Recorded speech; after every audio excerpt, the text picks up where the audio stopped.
حضرت لال شہباز قلندر رحمۃ اللہ علیہ کی سیونستان یعنی سیون شریف میں ایک ظالم اور عیاش راجہ جیسر جی المعروف چوپٹ راجہ کی حکمرانی تھی۔ چوپٹ راجہ کی اپنی رعایا پر مظالم اتنی بڑھ گئی کہ مقول مشہور ہو گیا اندھیر نگری چوپٹ راجہ۔ انہی دنوں ایک درویش سکندر بودلہ سیونستان کی پہاڑیوں میں عبادت و ریاضت میں مشغول رہتے تھے۔ ایک رات انہوں نے غیب سے آواز سنی، ایک مرد قلندر آ رہا ہے جو وہاں ظلمت کے اندھیرے مٹا دے گا۔ بس پھر کیا تھا، درویش بودلہ نے اونچی آواز میں نعرے لگانا شروع کر دیے، ظالم بادشاہ سے نجات دلانے میرا مرشد آ رہا ہے۔ جب یہ نعرے ظالم راجہ تک پہنچے تو اس نے درویش کو قید کروا دیا، لیکن یہ قید بھی درویش کے نعروں کو بند نہ کر سکی۔ ظالم بادشاہ نے درویش پر بے انتہا مظالم ڈھائے، مگر درویش کے منہ سے ایک ہی جملہ نکلتا، میرا مرشد آ رہا ہے۔ ادھر حضرت لال شہباز قلندر وادی مہران کے سندھ کے مختلف علاقوں میں روحانی فیض بانٹنے کے بعد جب سیونستان تشریف لائے تو وہاں شراب و شباب کی محافل عروج پر تھی۔ آپ کے وہاں آنے پر یہ محافل خود بخود بند ہونا شروع ہو گئیں۔ کچھ دنوں بعد وہاں کسی عیاش نے چوپٹ راجہ کو شکایت کی کہ ایک درویش کے آنے سے ان کا ناجائز کاروبار ٹھپ ہو گیا۔ چوپٹ راجہ خود عیاش تھا، اس لیے اس نے کوتوال کو حکم دیا کہ درویش اور اس کے مریدوں کو اس کی ریاست سے باہر نکال دیا جائے۔ حکم ملتے ہی سپاہی روانہ ہو گئے۔ سپاہی جب آپ کے خیمے میں داخل ہونے لگے تو ان کے جسم ایک جگہ سخت ہو گئے۔ پھر بھرپور طاقت کے باوجود سپاہی آگے نہ بڑھ سکے۔ جب انہوں نے واپسی کا ارادہ کیا تو ان کی طاقت بحال ہو گئی۔ طاقت بحال ہوتے ہی سپاہیوں نے دوبارہ خیمے کی طرف بڑھنا چاہا تو پھر سخت ہو گئے۔ آخر سپاہی واپس لوٹ گئے۔ چوپٹ راجہ سارا واقعہ سن کر آگ بگولا ہو گیا اور نجومیوں سے وجہ پوچھی۔ انہوں نے ذائچہ بنانے کے بعد راجہ کو بتایا کہ یہ وہی مرشد ہے جس کا ذکر قید خانے میں درویش کرتے ہوئے کہتا رہتا ہے کہ میرا مرشد آ رہا ہے۔ نجومیوں اور وزیروں کے مشورے پر چوپٹ راجہ نے سونے کی اشرفیوں اور ہیرے جواہرات کے بڑے بڑے تھال حضرت لال شہباز قلندر کی خدمت میں بھجوائے تاکہ آپ کسی اور جگہ تشریف لے جائیں۔ آپ نے تمام اشرفیاں ہیرے جواہرات کو آگ میں پھینک دیا۔ کچھ ہی لمحوں میں سارا سونا ہیرے جواہرات خاک کا ڈھیر بن گئے۔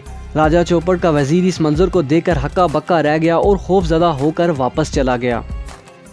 حضرت لال شہباز قلندر کو روحانی طور پر علم تھا کہ ایک درویش چوپٹ راجہ کی قید میں اذیتیں جھیل رہا ہے۔ ایک روز آپ نے قلعے کی جانب رخ کر کے پکارا، بودلہ اب آ جاؤ میرے پاس۔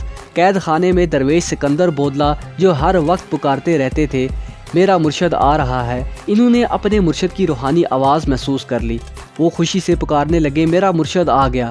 درویش بودلہ کی بیڑیاں خود بخود ٹوٹ گئیں اور قید خانے کا دروازہ کھل گیا۔ درویش بودلہ قید خانے سے نکلنے اور اپنے مرشد حضرت لال شہباز قلندر کی خدمت میں پیش ہو گئے۔ جب چوپٹ راجہ کو تمام واقعات کا علم ہوا تو ان کرامات کو شعبدہ بازی قرار دے دیا۔ پھر اس نے بڑے بڑے جادوگروں اور نجومیوں کو طلب کیا اور انہیں حضرت لال شہباز قلندر کا مقابلہ کرنے کا حکم دیا۔ جادوگروں اور نجومیوں نے راجہ کو بتایا کہ حضرت کی روحانی طاقت کے سامنے ہمارے کالے جادو کا وار نہیں چل سکتا۔ ان کی روحانی طاقت کو زائل کرنے کا ایک ہی طریقہ ہے کہ کسی طرح ان کے شکم میں حرام غذا داخل کی جائے۔ جادوگروں کی بتائی ہوئی ترکیب کے مطابق راجہ نے حرام جانور کے گوشت سے طرح طرح کے پکوان تیار کروا کے آپ کی خدمت میں بھجوائے۔ کھانے اس طرح سے تیار کیے گئے تھے کہ پتہ نہ چل سکے کہ حرام جانور کے گوشت سے بنے ہیں۔ حضرت شہباز قلندر حرام کھانا دیکھتے ہی جلال میں آ گئے۔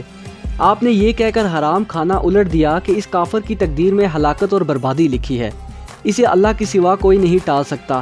جیسے ہی آپ نے حرام کھانا الٹا، اس کے ساتھ ہی شدید زلزلہ آیا اور چوپٹ راجہ کا مضبوط قلعہ بھی الٹ گیا۔ یوں سیون شریف کے عوام کو ایک ظالم اور عیاش راجہ سے نجات مل گئی۔ چوپٹ راجہ کے الٹے ہوئے قلعے کے آثار اب بھی سیون شریف میں نشان عبرت کے طور پر موجود ہیں، جسے مقامی لوگ الٹی بستی کے نام سے پکارتے ہیں۔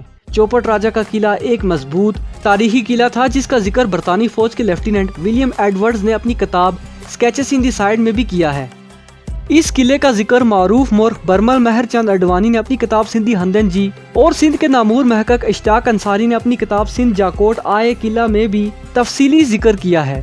سیون کا یہ تاریخی قلعہ قبل از مسیح سے موجود ہے۔ یہ ایک مضبوط ترین قلعہ تصور کیا جاتا تھا جو ایک قلندر کے جلال سے الٹ گیا اور اب مٹی کا ڈھیر بن چکا ہے۔ ناظرین، ویڈیو پسند آئے تو لائک اور شیئر ضرور کیجیے گا اور حسین انفو کو سبسکرائب کرنا نہ بھولیے گا۔ ملتے ہیں کسی ایسی ہی اگلی شاندار ویڈیو میں۔ اپنا خیال رکھیے گا۔ خدا حافظ۔